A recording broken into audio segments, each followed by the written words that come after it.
Hello, I'm Larry Leopold. I'm a Carmelite and a spiritual director.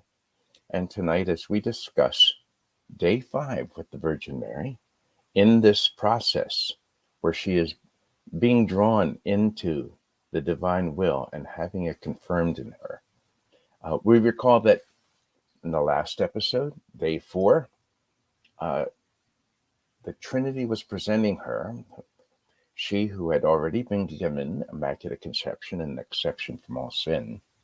She was then given the divine will in all its fullness. So she possessed the gift of the divine will first. Then second, now she's being offered the test, which, as we said, had to happen. As Jesus says, nothing can be confirmed without a test. And we don't even know what our strength is without it. And so we have no value. So everyone with a human will has a test, as Adam did, as Jesus did, and Mary does, and we will.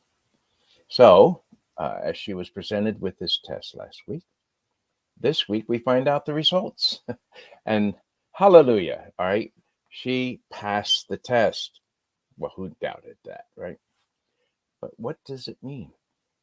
All right, she not only realized that her sacrifice of giving her will was not just for a moment. And how many of us do that, right? Or we do our will today, we do God's will tomorrow, and we're back and forth. Mary's test was to give it once and for all for the entirety of her life. And so she did.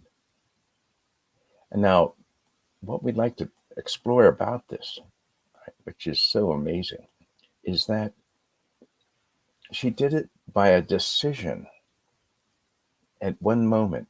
What she did in a moment, you and I might take a lifetime to get to, right, to accomplish.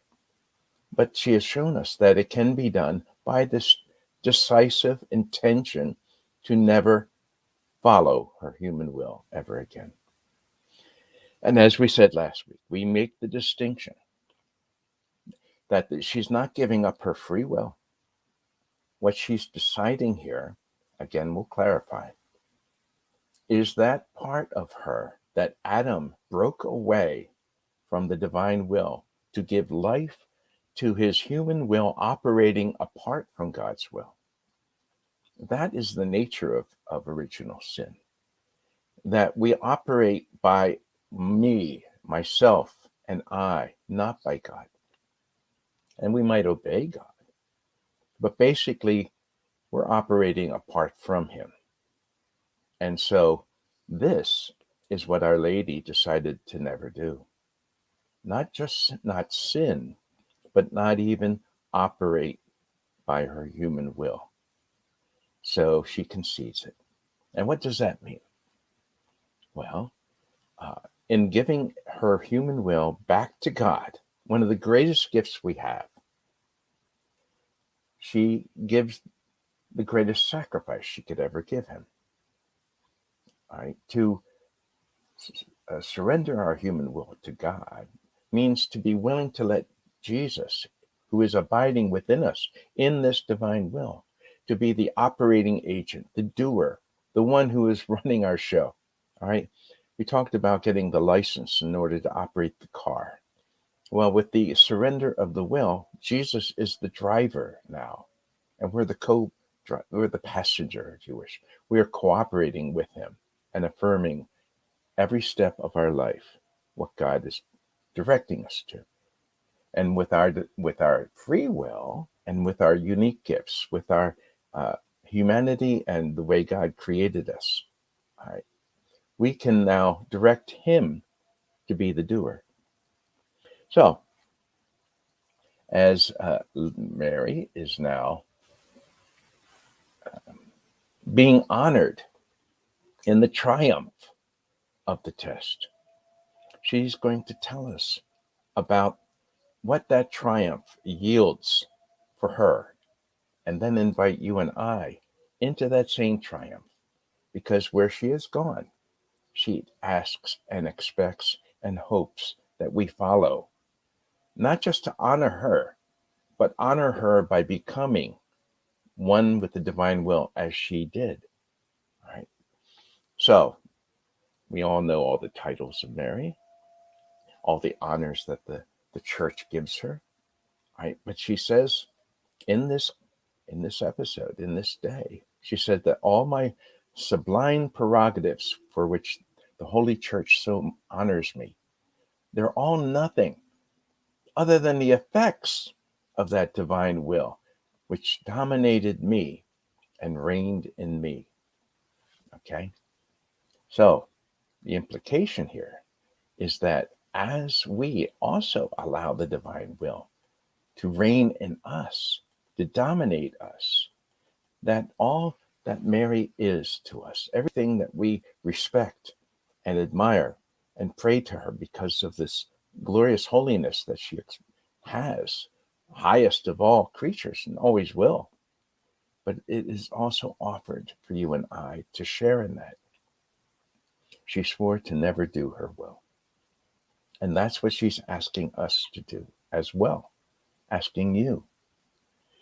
So, how did she do that? Well, you know from experience, or at least I do, how I can swear to not do my will. And then 5 minutes later, there I am again. So knowing this and knowing the grave evil that the human will can do, she decided to bind it, tie it with a rope, if you wish, to the foot of the throne of God, the divine throne. So this would be her image, her way of doing continual homage of love and sacrifice, promising to never use her will, not even for one instance in her life, but always that of God. Now, her promise, all right, was both sincere intent and she meant it. And so, just like that, she passed the test. And you might think, well, what if she took it back later? Well, she didn't. And because of the purity of that, not only did God accept the test as passed, but he confirmed in her the divine will with all its strength, as we will find out. So let's read just a bit of what happened in that moment, because I think you're going to like this. Now, she acknowledges that the sacrifice of living without her will, that sounds good, sounds fine, doesn't sound terrible, but it is. Right? It is the biggest sacrifice that one can make. And no one has ever made a sacrifice equal to hers. But she says, even more, all other sacrifices in the history of the world could be called shadows in comparison to hers. She says, to sacrifice oneself for one day, now yes, now no, that's easy. But to sacrifice oneself in every instant, in each act, in the very good that one wants to do for one's entire life without ever giving life to one's own will. That is the sacrifice of sacrifices. It's the greatest attestation that can be offered and the purest love filtered through the divine will itself that can be offered to our Creator. There's an awful lot what she's saying in that. Included is that even in the good works that we do, which we figure, well, they're good works, don't they count? Well, if we do our good works in our human will, they count, they're pleasing to God, but they don't have the power, right, of Jesus' own presence, of the divinity within them, which is what we were created to have. The divine will was given to Adam with that power. And so, yes, even our good works need to be surrendered into the divine will. Then they're divine acts. Now, to do that continually as this attestation of love, not only now seals Mary in the highest level of living in the divine will, which we'll come later to talk about, the fourth degree of living in the divine will, and all that implies, right? But that the sacrifice was so great that God cannot ask anything more of the creature. nor could she find how to sacrifice more for her Creator. So this is as good as it gets. This is the top of the slot. So what happens when she did that? Well, we talked about the triumph of the test, but what did the triumph bring with it? God felt triumph in her human will being sacrificed. He'd been waiting for his proof that in a soul who would live without will, in order to adjust the balance with mankind and to assume the attitude of clemency and mercy. So here, ever since Adam, there had never been a human who really did pass the test. And Mary comes along in time, all right, does just that. She picks up the scepter of Adam, all right, as mastery over all of creation, but also that place between heaven and earth that is able to offer clemency and mercy. Now, don't mistake this with Jesus as Redeemer, right, in order to repair and redeem all of mankind by his life, death, and resurrection, right, as Redeemer. But Mary, in doing it in her humanity as a creature, has opened up the door of mercy also. And so all the honors that she attained because of that have offered all the graces that God gave her. And now let's watch and see how many graces God has poured on her as a result of this. Right? Well, we know that in it, she has received the fullness of the divine will confirmed and sealed within her. What does that mean? That means that she lives in it in a way that is now supported by God's divine grace, so that no longer either sin or any desire to live in her human will has been supported and sealed, firmed within her. Right? He's closed the exit door of her going back to doing her own will. So on the one end, she's given it to him, and on God's end, he has made that a done deal. So the triumph is complete. Mary now is one in the divine will with God. So there are graces that come with this. So let's check those for just a moment, shall we? All right. So as we know, if Adam had passed the test, all generations would have also been confirmed in the state of happiness and royalty. In other words, we wouldn't have had original sin. We too would have inherited the gift of the divine will. And so this confirmation is something that is added and passed along. But when Jesus, following Mary's fiat, was able to live and confirm graces for us in the divine will, Jesus would close the exit door for them, whoever would move as Mary did, with the totality of surrender of the human will in the divine will. And he would anoint those souls, you and I, who decide not just to receive the gift of the divine will, but to operate in it with only God doing the operating, with only the divine will being our will, that he anoints us and will anoint us with an invincible strength in such a way that nothing will be able to enter the fences of his kingdom. So he's building a fence around us as we grow more and more in the completion of our triumph in living in the divine will. Because every day will be a test for us as to, do I do my will or not? And as Father Iannuzzi would tell us, we get the gift initially as a loan, so that as we're in a state of grace, we ask for it. We have the gift as Mary had the gift. But in our sinfulness, we might fall back into our human will and do. But all we have to do, if we haven't sinned, is just come back and make another divine act, fusion of our human will with God's, and we're operating in the divine will again. But should we sin, we go to confession. return to the state of grace, and then return to the operating in the gift of the divine will. So this is a much easier test for us than it was for Mary and for Adam.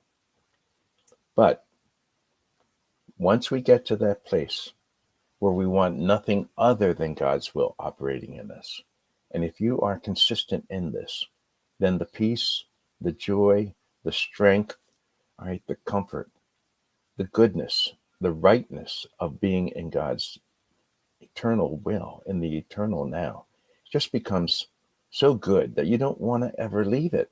And so that's when Jesus closes the exit door. All right. And where weakness, he says, our weakness is fortified. And the only thing left is to decide to enter, never go out again. Okay. To enter into his will and never leave it ever again. Therefore, Father Iannusis tells us that in order to live in the kingdom of the divine will, there will be only the decision, and the decision will carry the accomplished act, as it did for Mary. So this is good news for you and for me, that he awaits this decision for us to never, ever leave the divine will again, in order to not only share what Mary experienced, but all the graces and the triumph that she experienced as well as being sealed permanently in the gift of the divine will. So how does this happen again? Well, with every fiat, every time we do a current act, every time we do a prevenient act, Father Iannusia assures us that in the writings, God in his divinity will expand our souls, and by the repeated acts of love of God and through creation, our soul will expand and expand. It will expand its capacity to receive greater sharing in the divine qualities, much like Mary, who proclaimed her soul magnifies the Lord. The soul lives in the divine will and magnifies the Lord within itself by expansion. So that with every act that we do to glorify him, we glorify and magnify and multiply the accidental glory of God, the accidental glory of the saints in heaven. All right, all of this. All right, this is the reward. And all we have to do is to follow what Our Lady says. Never again choose to act in your human will. So that's my question for you today. Would you be able to make that choice? Have you chosen to not do anything but God's will, to forfeit operating in your human will? As you know, that it take every bit of your free will to do that. So the free will is still operating, but it's now surrendered. Do that, and not only to the keys of the kingdom open up to you in terms of living in this gift of the divine will permanently, but as we will see in our next episode, you will possess heaven itself and all the attributes and qualities of God as well. So let me leave you with that. So until our next time, I say, God bless you. Say no to your human will and yes to God's will. In Jesus' name.